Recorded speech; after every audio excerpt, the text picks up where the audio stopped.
मैं भारत को भारतीयता की मान्यता के आधार पर फिर से खड़ा करना चाहता हूं, उस काम में लगा हूं। में ऐसे 50 देश हैं जो अलग अलग समय पर गुलाम हुए हैं, लेकिन इन 50 देशों का इतिहास जानने के बाद जो महत्व की बात पता चलती है वो ये कि किसी भी देश की आज़ादी के लिए इतनी कुर्बानियां नहीं हुई हैं, इतनी शहादत नहीं हुई है जो अंग्रेजों के खिलाफ भारत में हुई, किसी भी देश में नहीं। अफ्रीका की आज़ादी का इतिहास हम पढ़ते हैं, पता चलता है थोड़े से लोगों ने अफ्रीका की आज़ादी हासिल कर ली। अल्जीरिया की आज़ादी बहुत कम लोगों ने हासिल कर ली। रोडेशिया, इथियोपिया, सोमालिया, इन सब देशों की आज़ादी थोड़े से लोगों ने हासिल कर ली। लैटिन अमेरिका के देशों में थोड़े से लोगों ने अपने देश को आज़ाद करा लिया। ये भारत अकेला देश है दुनिया के 50 देशों में जहाँ की आज़ादी लाने में हमें 4.5 करोड़ से ज़्यादा लोगों के बलिदान देने पड़े। हमने तो अभी इस पर कोई काम नहीं किया है कि ये 4.5 करोड़ लोगों के नाम क्या हैं, उसकी कोई सूची अभी तक भारत सरकार ने तैयार नहीं की। ये तो अंग्रेजी सरकार के जो रिकॉर्ड्स हैं, दस्तावेज हैं, जो British parliament house of Commons में पढ़े हैं, उनमें से निकाल कर लाई गई छोटी छोटी बातें हैं जिससे हमको पता चलता है। तो बहुत कीमती है आज़ादी, बहुत बड़ी कीमत हमने चुकाई है इस देश की आज़ादी। इस देश की आज़ादी की कीमत क्या है अगर आप जानना चाहें तो उन शहीदों के, महापुरुषों के, क्रांतिकारियों के परिवारों से पूछिए जिन्होंने कुछ ना कुछ बलिदान किया है इस देश की आज़ादी।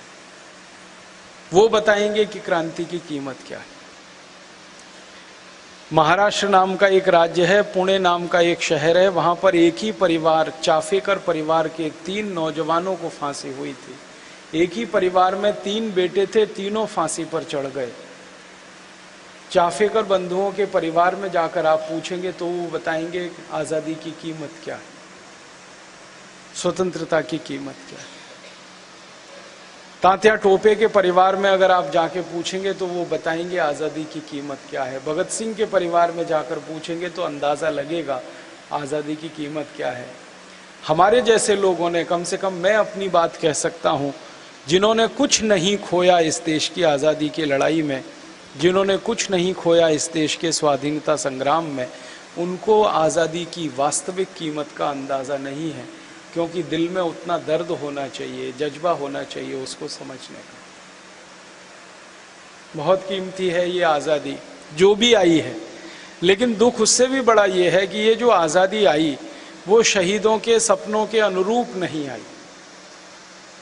हमारे क्रांतिकारियों के जो सपने थे उसके अनुरूप ये आज़ादी तो नहीं है। सबसे बड़ा सपना ये था कि आज़ादी के पहले भारत जितना बड़ा था, आज़ादी के बाद भी भारत उतना ही बड़ा होना चाहिए भौगोलिक रूप से। माने भारत की सीमाएं जहाँ तक लगती थी आज़ादी के पहले, आज़ादी के बाद के भारत की सीमाएं भी उतनी ही होनी चाहिए थी। आपको मालूम है आज़ादी के पहले का भारत अफगानिस्तान तक फैला हुआ था। आज़ादी के पहले का भारत इस समय के भारत से बहुत बड़ा भारत था, लेकिन आज़ादी मिलते ही भारत के टुकड़े हुए और इस देश की आज़ादी खंडित हो गई। हमारे किसी भी शहीद ने ये सपने में नहीं सोचा था कि आज़ादी मिलते ही देश का खंड खंड बंटवारा होगा, देश को तोड़ना पड़ेगा। मुझे वो दिन याद आपको कराना है। 1905 में अंग्रेजों ने इस देश में एक बहुत बड़ा खेल खेला था। अंग्रेजों का एक अधिकारी इस देश में हुआ करता था, उसका नाम था करजन। करजन ने बंगाल का बंटवारा कर दिया था। उस जमाने का जो बंगाल था वो आज के ज़माने से बहुत बड़ा था। अभी का हमारा जो पश्चिम बंगाल है वो पूरा का पूरा, अभी का हमारा जो बिहार है, अभी का हमारा जो उड़ीसा है, झारखंड है, इतना बड़ा इलाका था बंगाल का। और भारत के ऊपर के जो छोटे छोटे 7 प्रदेश हैं, आसाम, नागालैंड, मिजोरम, मणिपुर, त्रिपुरा वगैरह वगैरह, इनको मिलाकर पूरा बंगाल था। उस बंगाल को अंग्रेजों ने 2 टुकड़ों में बांटा, पूर्वी बंगाल और पश्चिमी बंगाल।